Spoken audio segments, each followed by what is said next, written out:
The polls are open in Georgia's state primary election. We are watching several key races today. The results of this election will decide which Republican candidate will face Democrat Stacey Abrams in the race for governor. 5 candidates are running for the Republican nomination, including Governor Brian Kemp. Let's check in with News4JAX reporter Ashley Harding, who is live in Camden County this morning. Ashley, how's turnout looking so far? Well, honestly, Vic, it's been a steady stream of foot traffic making their way through here. I'm going to step out of the way and just show you, we're a bit kind of at a lull point here. But, those doors opened right at 7 o'clock this morning, and we've seen, like I said, a steady stream of people making their way through. I'll go ahead and show you some video just to give our viewers a sense of what we've seen over the last hour, hour and 5 minutes, rather, now that the polls have been open. We've seen people of all ages making their way through. And really, this main thing I've been hearing this morning is how quick and easy it is. And they really appreciate that because many people, they like to do this before heading into work. So I did talk to a couple of people about what it was like and the importance of getting out to vote. Got off work and took a shower and came straight here to vote. If you can vote, I advise you to vote because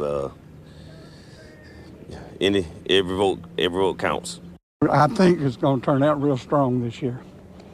Yeah, we also heard about record early voting in Georgia. Did you hear about that? Yeah, it turned out real strong. I think it's about, it's been turning out in numbers, big time numbers. So. And speaking of early voting, more than 850,000 Georgians actually cast their ballots through early voting. That's about 3 times as many as the 2018 primary. Now, again, today, some of the races have multiple people appearing on the ballot. Here's a look at what people will be voting on.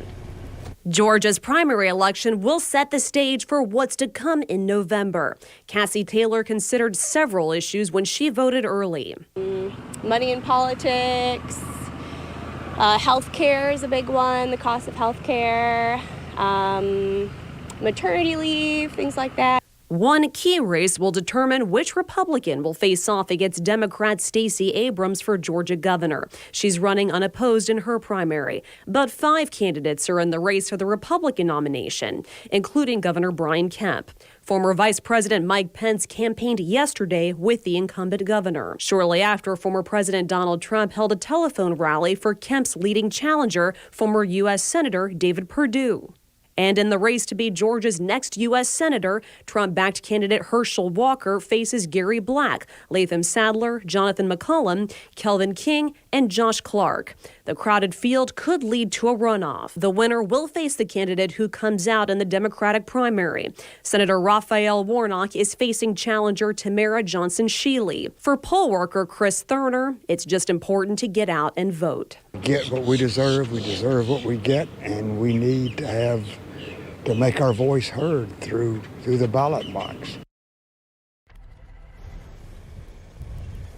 And if no candidate in a Georgia primary secures more than 50% of the vote, the top 2 candidates in the race will have to go to a runoff. Of course, that will happen next month. Once again, the polls are open until 7 o'clock tonight. Live in Camden County, Georgia, Ashley Harding, Channel 4, the local station.